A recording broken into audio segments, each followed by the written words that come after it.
chapter of A Broken Daddy Story, and let me tell you why. If you go back a chapter or two, I told you that I filled out my C4 and C100 forms, and thanks to your help, we paid £700 odd to fill out a C4 form. Let's say it's 300 quid. Let's say the C100, let's say it's 380 quid, and I filled them all out. Maybe 30, 40 pages you have to fill out.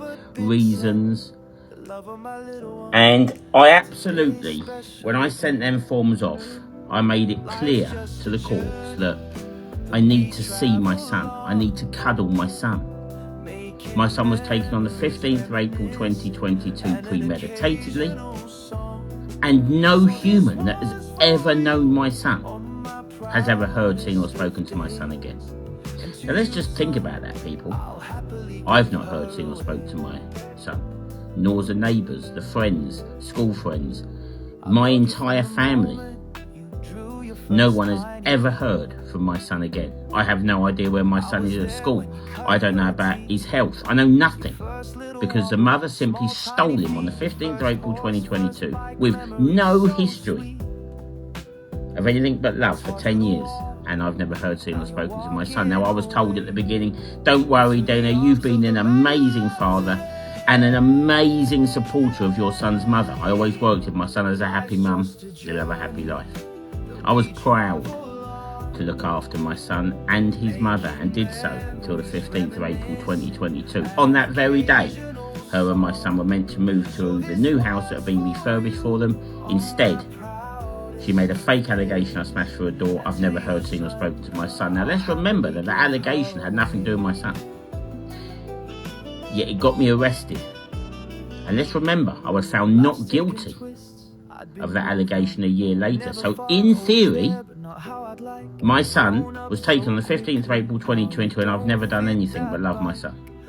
Yet here we are 3 years, 6 months later, and I still haven't heard, seen or spoken to my son. So as you know, thanks to your help, I filled out the C4 and C100 forms, sent them off to court, and I emphasised that although parental alienation is not a law in the UK, it is clear in any wording you read, you can look it up yourself, that courts and CAFGAS should always be aware of parental alienation. I emphasised it. I emphasised in my response and in my form that as a daddy, if I had a heart attack and died tomorrow, what would my son be told?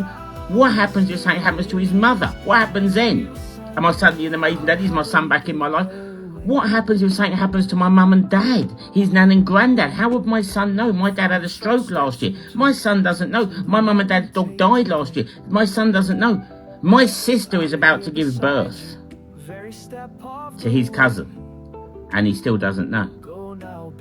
So I made it clear in my C4 and C400 application that I'm simply a wonderful, beautiful daddy that's never done anything wrong.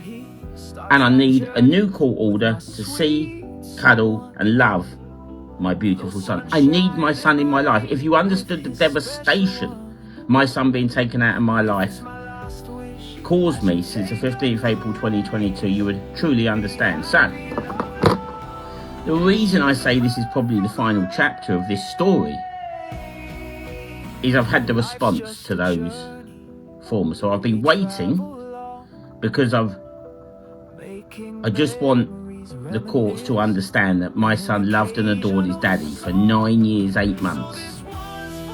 And on the 15th of April, he had no idea, 2022, that he would never see his dad again.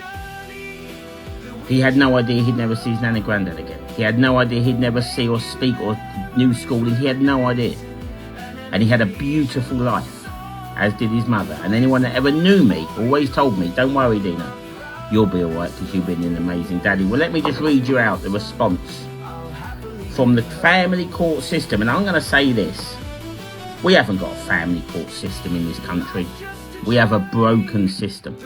A system that seems to think taking dads out of their children's lives is a fantastic thing. And I'm going to tell you this. To this day, since the 15th of April 2022, my son's mother has never said a word, never had to explain an allegation, never shown any evidence for anything, nothing. Because anyone that loved us and knew us for them entire 10 years knew how well she was looked after. But anyway, here's a response from the court. So I paid 700 quid. I want a new court order. I want to see my son.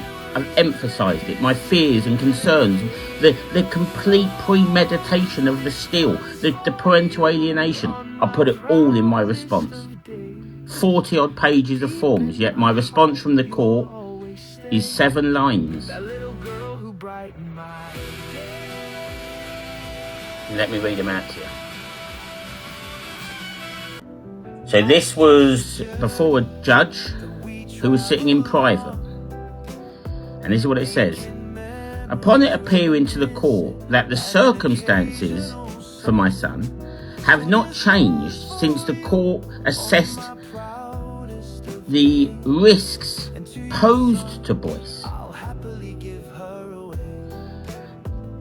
and deemed that indirect contact was in Boyce's welfare best interest, and that he was appropriate for indirect contact to take place via a PO box, so that the father does not know where his son and mother live.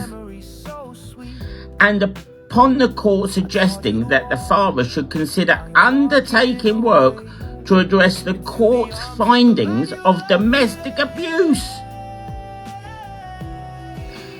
and comply with the court order dated the 12th of December 2023, which basically means they want me to write my son a letter once a month, the father's application for a specific order is dismissed. There was never any domestic abuse in my son's and mother's life. There was never any allegation of domestic abuse. There was nothing but love, and anyone that knew us knows that.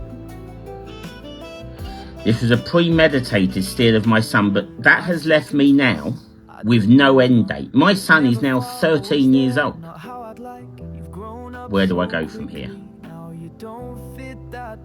I find it utterly disgusting, shocking, and appalling that the family court system have ignored every plea I made, no reference to it. Even to the point that I mentioned that from April the 16th, 2022, the bail conditions, even after I was normal child contact, there was never an issue with my son. Yet, 3 years, 4 months later, I haven't heard, seen or spoken. I don't even know where my son lives. I don't even know if he's healthy. Yet, that's the response from the court. The response means that the court want me to send my son a letter once a month with no end date to that. If my father, who had a stroke last year, if something happens to my father, his granddad, what happens? How would he ever know?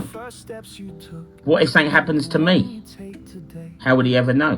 What if something happens to his mother? What happens to my son then? And these are fears and worries. And so to get a response like that makes you understand why dads give up on the system and not on their children. So I'm going to have to just refocus my brain. If there's any family solicitor out here that wants to talk to me and has got anywhere to go from this point, then feel free to message me. It's utterly devastating. My beautiful, gorgeous, only son is not in my life. And thanks to the family court system, it appears he's never going to be in my life. And that's really effective to a dad's brain, mental welfare and health. And how they can call it a family court system, I have no idea. If you followed this story, I hope you understand that I couldn't have done any more as a daddy. And I love my son, so I think what I'm going to do is